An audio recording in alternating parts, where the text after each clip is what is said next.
Hi, I'm Jim Arciero, State Representative for the 2nd Middlesex District, and welcome to my From the Hill show, Zoom edition. I'm talking a little bit about how the state has responded and how we're responding as citizens to COVID-19. A little thing I like to start with is facts on the ground. We're going into our 5th week of the stay-at-home order. We're in the middle of the surge right now, which is April 10th through the 20th.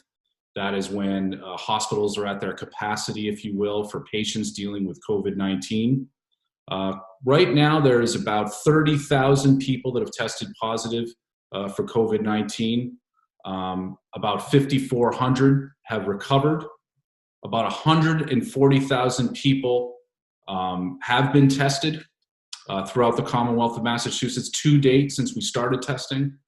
And we're approximately testing about 5,000 individuals a day.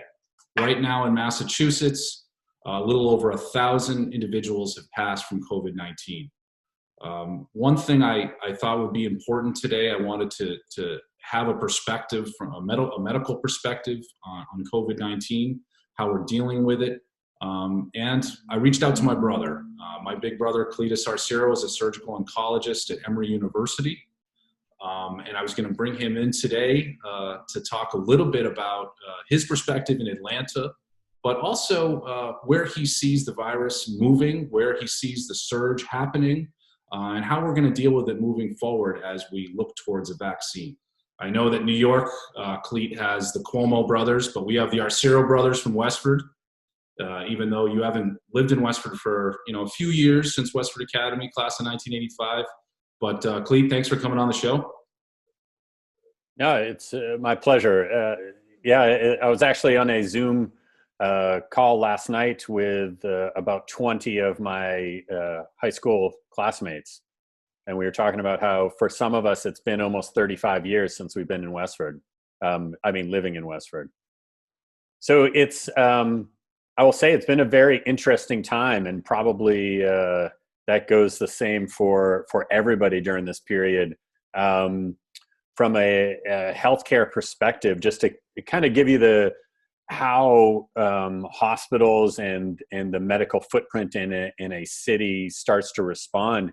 It was probably late February, early March when Emory University system, the healthcare system, started looking at this from the standpoint of designating units for COVID, designating ICUs that would be COVID ICUs, and then actually creating additional ICUs out of units that before had just been regular inpatient wards, really getting ready for what was going to happen in the future. As a surgeon, that didn't affect me a whole lot at first, for those first couple of weeks of planning, but it really had an impact once we got past those first 2 weeks or so, which is when elective surgeries were basically postponed across the country in pretty rapid fashion. And that left us with doing emergencies and urgent cases, things that had to be done within 24 to 48 hours. Those obviously, you can't push those surgeries off. But in particular to my specialty in cancer surgery, it set up this huge group of patients who are considered time sensitive. So they're not emergencies, but they're not elective. And those are the patients that now we're trying to figure out, from almost a cancer triage standpoint, who goes first, who can be pushed off safely to later, who's in between, and really setting up a priority list of those patients, making sure that we're still providing the best cancer care we can for those patients, but doing it all with the backdrop of this COVID. It's been something that we've never had to face before, and it's sort of a unique aspect of this crisis that a lot of people, if they're not affected by cancer in one way, shape, or form, don't necessarily have a view on. Now, the surges are different, right, in different parts of the country in terms of how many, the defining the surge would be the maximum or beyond maximum amount of patients that are being treated at one time in these hospitals, right, and the capacity for for the hospitals to be able to take care of those people. Mm-hmm. Now, that is probably the scariest thing that you go through, right? Is that the ability for an Emory to be able to handle everybody, correct? Yeah, and it's, I said before, as a surgeon, I'm not really one of the COVID doctors per se, but we're all on a list. This past weekend, I volunteered to cover COVID ICUs if needed. And when you looked at the original estimates, every single hospital was going to be hit the way New York City hospitals were. Really completely overwhelmed. Nothing, you can't prepare a hospital for something like that. You can't prepare for that many patients all within a short amount of time. Thankfully, we had a little bit more lead time. We were able to prepare a little more. And the reality is our curve hasn't hit we think it's close to the peak. It's not quite there yet, but our level is still going to be much lower than someplace like New York City, where there's a very high population density, or other metro areas that don't have the same medical footprint that Atlanta happens to have. Yeah, we right now, so April 10th to the 20th is the height of the surge. We're in the surge right now in Massachusetts. And, you brought up about elective surgeries. We have a conference call every week with Lowell General Hospital, and they had to lay off about 850 people this last couple of weeks, just because of, 45% of their budget is elective surgery. So you have this tremendous loss of revenue.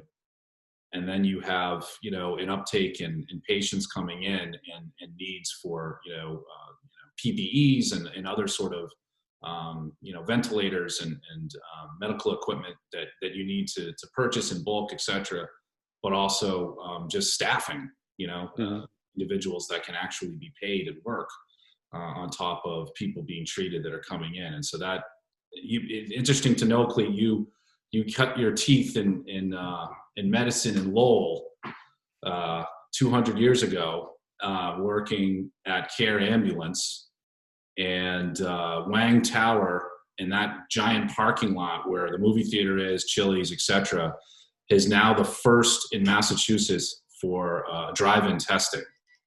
So their testing right now is 1,000 people up to capacity, 1,000 a day can be treated there. And I guess the results are able to let people know in 15 minutes. So the lines have been around the bend, if you will, over in that Lowell area, in the Highlands area. Yeah. Massachusetts has been, as Atlanta and a lot of metropolitan cities, we've been sort of a leader, if you will, in a lot of these sort of programming. And I think one of the important things for people to realize is that, there's a lot of folks that are saying, we should all get tested. Everybody needs to get the coronavirus test. Unfortunately, that's not necessarily helpful, right? So if you actually test positive, that's great from an information standpoint. Okay, I have COVID. I probably won't get it again. I know I need to definitely quarantine myself or go to the hospital, if I'm really sick. And I need to prevent my virus from spreading to other people. If you have a negative test result, that doesn't mean that you're safe and good to go. Most of the tests are very accurate. So if it is negative, in all likelihood, you do not have coronavirus, but it doesn't mean you can't get coronavirus in a week. Mm. So I think there are a lot of folks that are out there that think, well, if we just test everybody, then we'll know and we'll be done. Well, maybe and maybe not. It's kind of hard to test all 330 million people in one foul swoop. So it's great that there's testing, but as you had mentioned offline earlier, I think the contact tracing part is going to become really important in the not so distant future.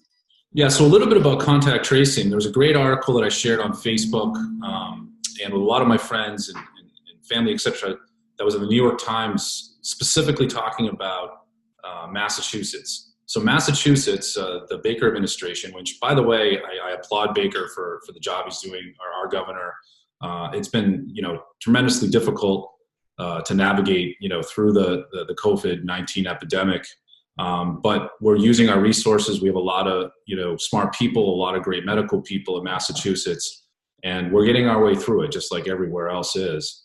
But for contact tracing, Governor Baker sort of took some of the models they used, I guess, in South Korea and Singapore, but we have more of a boots on the ground kind of concept. Instead of using a lot of technology, they actually put a budget forward of $44 million and hired 1,000 people to make the phone calls to try to really, contact tracing, just for the viewers at home, Cleet, it's really like detective work for the medical community, right? You have somebody who is who tests positive, and then it quickly becomes okay, who was that person in contact? So test those people and their family. If they are going to work, they're in an essential position, test the people that they're in close proximity to. And then that gives you a circle of influence, so to speak, for the virus. And you test all of those folks. And if all of those people test negative, then we know we stopped it with just that one person. If they test positive, then you go to the next step and you figure out, okay, for that person, who did they interact with? And you try to track down the possible infected ones, including those who are asymptomatic. 20 to 30% of the folks that have COVID-19 have no symptoms whatsoever. They're not even mild symptoms with a sore throat or something. They have nothing. And the contact tracing really helps to identify those individuals and limit the spread of the disease from one person to another, or one group to another, I should say. It's interesting. I'll give you like a perspective. We're now into about the 5th week of this. Most of us, I think, with the stay-at-home order or sheltering down. I think in Atlanta it's sheltering down, correct? Yeah, it's basically sheltering in place. It depends where you are. So there's the city of Atlanta, and then there's a county that overlaps the city into some other towns, and then there are various other counties around us. It's kind of wild, but for the most part, shelter in place, and then essential workers obviously able to go about their business. Did you ever feel like, just in this last 4 weeks, I think all of us feel this way. This feels like months. Do you feel that way? From your job, obviously, like, you and I have completely different types of jobs. I'll tell you that this has been the busiest I've ever been with constituent services in my career. The emails, and the Facebook messages start early in the morning and they go until 9 or 10 o'clock, and I assume those will only increase while people have idle time, I think, too. And there's issues that people have a lot of anxiety about, etc. But certainly, I think people are doing pretty well with it right now in Massachusetts. There's been I think we read about the protests, I think, in Ohio, just recently, of people who were quarantined too long, who felt that they wanted to protest the government for quarantining too long, which, I don't know. I think I should probably not comment too much on that, but I still think that people need to, flatten the curve by staying home, getting our arms around this thing, and just be patient. Yeah, I agree. In terms of workload, it's probably, for a lot of us, even if we're not going into the hospital and doing surgery, it's nonstop. From the minute you get up until the minute you go to sleep, you're trying to figure out, okay, what surgeries can go tomorrow? What surgeries can go later in the week? What do we need to cancel? And then on top of that, it's, okay, this planning group, all of those things without rest. So, and I lose track of days. It's fascinating from that standpoint. In terms of the people getting, upset about being quarantined, I can completely understand being upset about it. Nobody wants the economy to have issues. But it's more than freedom of choice. Some people are like, well, it's my right to be able to expose myself to the virus, what have you. Mhm. Yes, for your personal health, you have the right to get coronavirus, to not get coronavirus.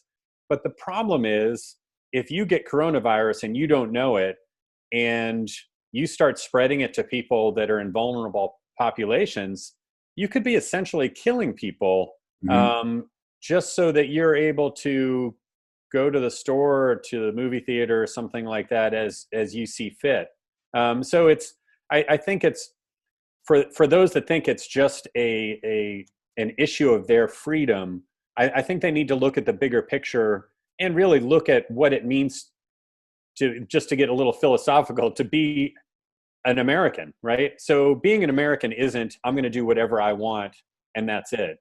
It's showing respect not only for that freedom of yourself and for others, but also showing the respect to the folks around you, for them to be able to live long, healthy lives, just as you're able to.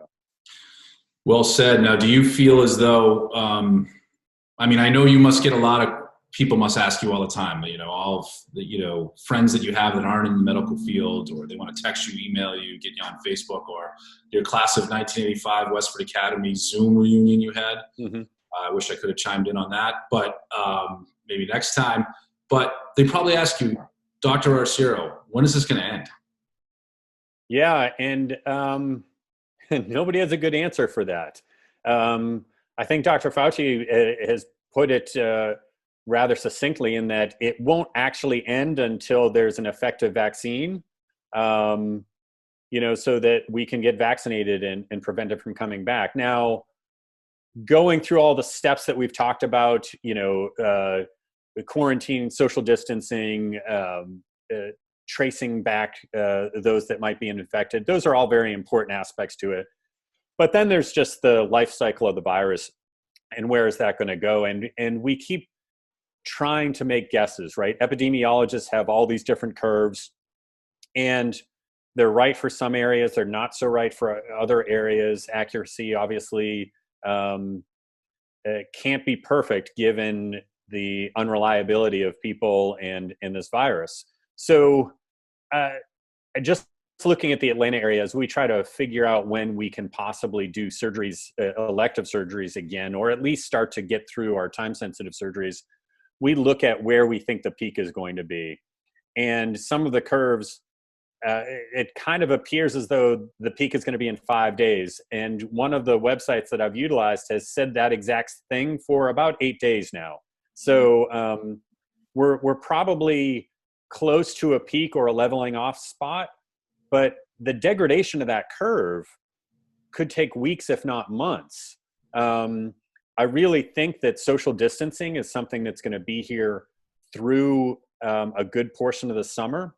I think that, opening the economy, opening various aspects of retail and such, we'll be able to do in a couple of weeks, but we're going to have to be very careful with that, because if we go back too quickly, then this is going to, all it'll do is wherever that curve was dropping down, it's just going to come right back up.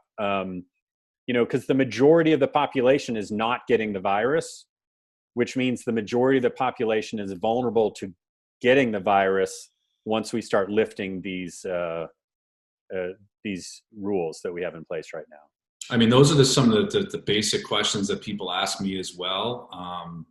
Just from things that I've read and watched, listened to you about, 12 to 18 months when an actual For vaccine for the COVID-19. But I hear a lot about the neo-normal, right? That we're moving forward as somewhat of a quarantined country, moving forward for a while until we come to finding a vaccine for things. But how do you think that's going to mean when the economy comes back? I mean, this is just us talking, of course. This isn't anything official, but do you see yourself going to an Atlanta restaurant or your favorite barbecue restaurant in your neighborhood with Sally and my niece and nephew, and what they're going to have a counter to make sure there's only 12 people that can come into the restaurant? Like, what do you think? I think that's going to be challenging. I know the approach that we're taking in just our local neighborhood is making a point of getting takeout from all of our favorite places on the same schedule, if not more often than we would have gone there to eat in the past.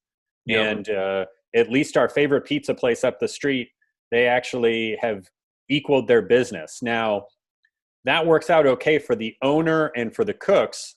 Unfortunately, for the wait staff, unless they're out doing deliveries, that's still missing. And I don't have a good answer to that. I don't know how that's going to work out. Some parts of the economy are going to come back very strongly.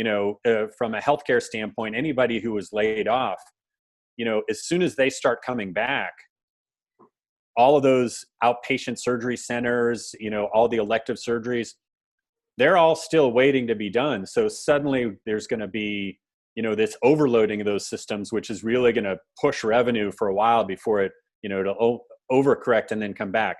Now, I'm not an economist, so I don't know how all of that affects the big economy, which seems to go up and down on whims at times.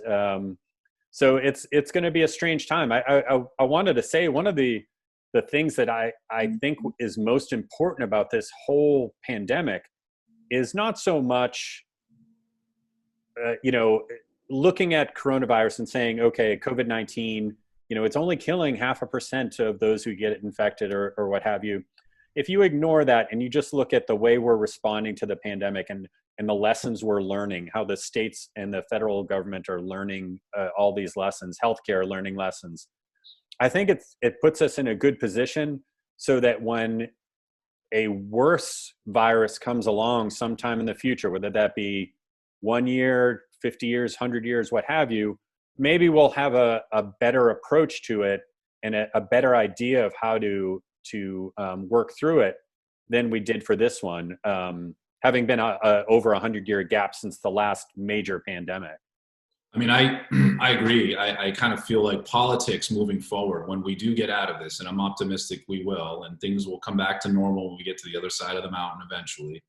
But I do feel that the debate on issues on policy is going to be around response time to pandemics. It's going to be federalism. It's going to be state, local, and federal government, and how they interact with the medical community, with community hospitals, with access to manufacturing. If anything, I feel this is going to start a United States of America manufacturing campaign in some ways too. So there's going to be, certainly a lot of issues are going to come up. It's funny. One thing I'll share with you before I got to let you go, Clee, because I know you got a lot going on today. Is I shopped in bulk at Costco and spent like $400 there or whatever. So Bridget had me on the sort of bomb shelter grocery list. And a lot of the canned vegetables I got reminded me of our youth.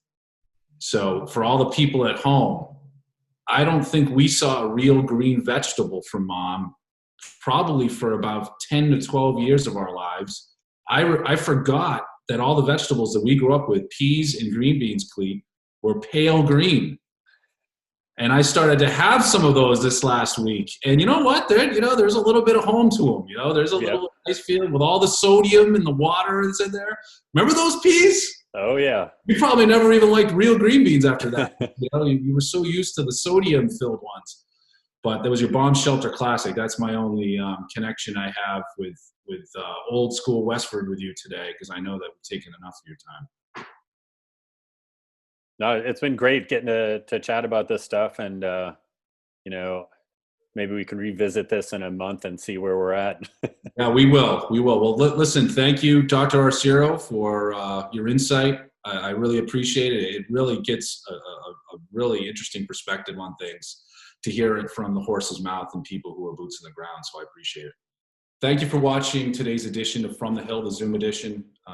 First, I just want to give a shout out to Patty Stalker and the WestfordCAT team for putting together this wonderful program to give folks information and resources from the state legislature, to the constituents of the 2nd Middlesex District. Today's special guest was Cletus Arciero, my older brother, Westford Academy class of 1985, who is a surgical oncologist at Emory University. I want to thank Cleet for providing us with his insight and some of his tips on beating COVID-19 and where we go from here. So I'm pretty sure that we'll be hearing from Cleet as we move forward with our programming every Friday. We try to give it to you every Friday afternoon, an update on how we can help you move through this COVID-19 pandemic. Thank you, and I'll see you next time.